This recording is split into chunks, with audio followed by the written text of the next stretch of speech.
जय हिंद साथियों, स्वागत है आप सभी का शाइन वाईटी क्लासेस में। हिंदी शॉर्ट हैंड की प्रैक्टिस डिक्टेशन 100 शब्द प्रति मिनट गति से डिक्टेशन 5 सेकंड में शुरू होगी। स्टार्ट।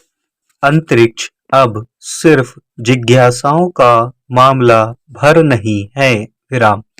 अब वह एक ऐसा छोर है जहां होने वाली खोजों और अनुसंधानों से कई रास्ते खुलते हैं। विराम। साथ ही इसके जरिए कारोबारी हित साधे जा सकते हैं। विराम। रक्षा क्षेत्र की जरूरतों को भी पूरा किया जा सकता है। विराम।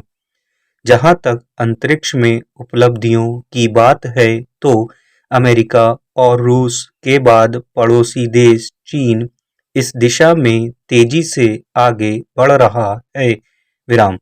वह मानव मिशन को अंतरिक्ष में भेज चुका है और इससे आगे चंद्रमा के खनिजों का दोहन उसका लक्ष्य है। विराम।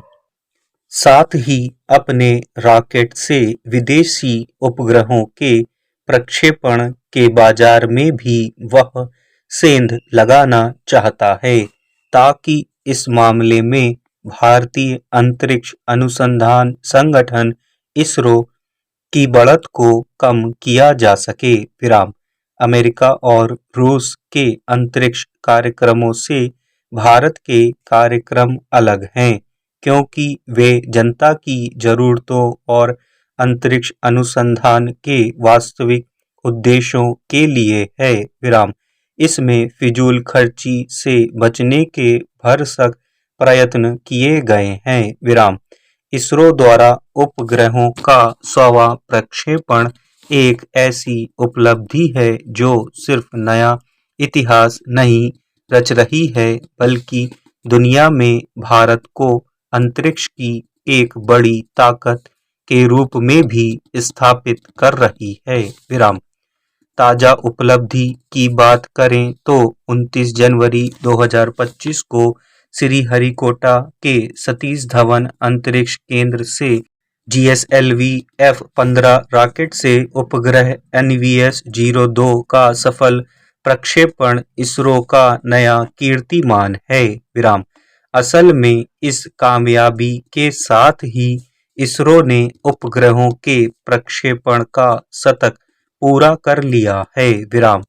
10 अगस्त 1989 को मिली कामयाबी के 46 साल बाद इसरो ने साबित कर दिया है कि देश को कामयाबी की नई राह पर ले जाने के लिए वह तैयार है। विराम। अपनी स्थापना के 5.5 दशकों के अंतराल में इसरो ने कई कीर्तिमान स्थापित किए हैं। विराम।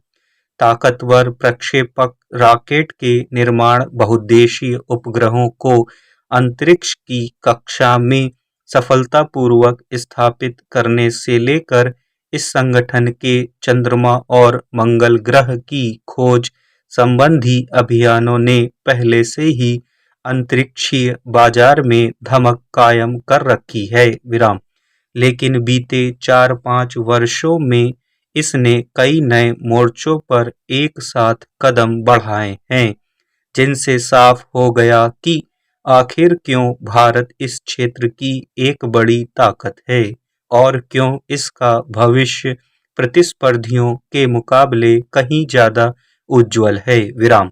23 अगस्त 2023 को 3,84,000 किलोमीटर दूर चंद्रमा के दूररूह माने जा रहे दक्षिणी ध्रुव के इलाके में चंद्रयान-3 जब सफलतापूर्वक उतरा था तो यह कारनामा करने वाला भारत दुनिया का पहला देश बन गया था। विराम।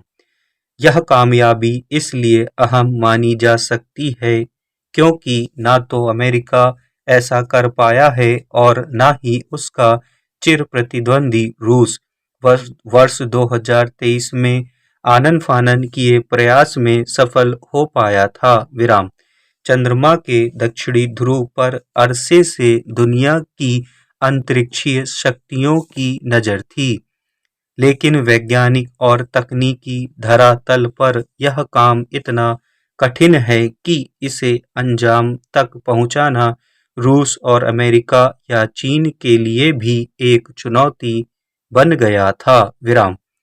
इस सफलता के साथ इसरो ने न सिर्फ चंद्रमा पर सॉफ्ट लैंडिंग कराने की अपनी क्षमता का प्रदर्शन किया, बल्कि उन तकनीकी दक्षताओं को भी दुनिया के सामने रखा जिनके बल पर अंतरिक्ष यानों को चंद्रमा की सतह पर उतारना और उसके वातावरण में वैज्ञानिक और तकनीकी खोजें करना संभव हो सकता है।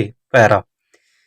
भारत का गगनयान इसी दिशा में बढ़ता अभियान है, जो अंतरिक्ष पर्यटन से लेकर भावी सुदूर अंतरिक्ष यात्राओं का मार्ग प्रशस्त कर सकता है। विराम।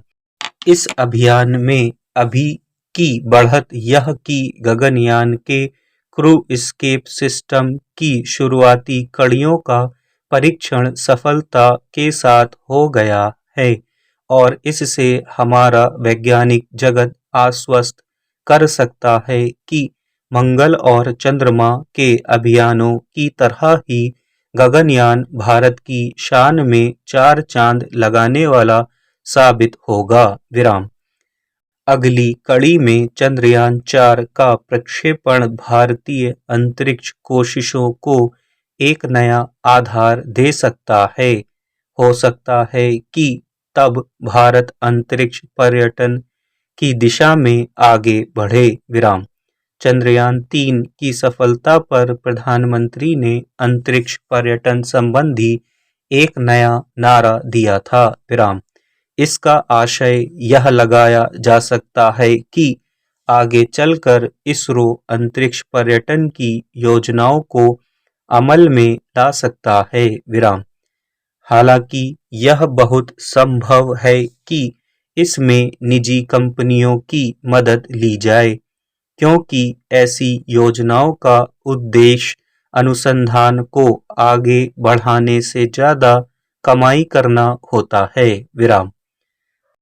रेखांकित करने वाली एक बात यह भी है कि जितना धन नासा अपने मिशन पर एक साल में खर्च करता है, उतनी राशि में इसरो 40 साल तक काम करता रह सकता है। विराम। हालांकि हाल तक स्पेस मार्केट में अमेरिका की हिस्सेदारी 41% तक रही है, जबकि इसरो की हिस्सेदारी सिर्फ 4% है। विराम। इसकी बड़ी वजह यह है कि नासा के पास एक खाली ट्रक के बराबर वजन वाले उपग्रह को अंतरिक्ष में छोड़ने की क्षमता है। विराम। जबकि इसरो हाल तक एक मध्यम आकार की कार के बराबर वजन वाले उपग्रह छोड़ पा रहा था। विराम। इस मुकाम से आगे जाने के लिए जरूरी है कि इसरो 4 से 5 टन वजनी उपग्रहों को अंतरिक्ष में ले जाए। विराम। यह सिर्फ उसके चंद्र और मंगल मिशनों तथा इंसान को चंद्रमा पर भेजने के उसके सपने के लिए ही जरूरी नहीं है, बल्कि अंतरिक्ष के कारोबारी दोहन में भी इसका महत्व है। विराम। इसलिए कह सकते हैं कि अधिकतम 2.5 टन वजनी उपग्रहों को ढोने के काबिल रॉकेट पीएसएलवी से आगे बढ़कर इसरो ने जीएसएलवी के सफल प्रक्षेपण के साथ भारी अंतरिक्ष परिवहन के बाजार में अपनी दस्तक दे दी है। विराम।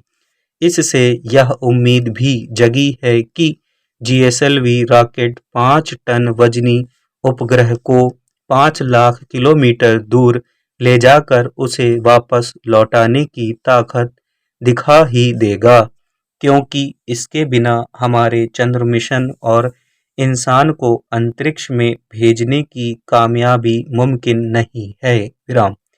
आकाश को देखने के कई नजरिए हो सकते हैं। विराम।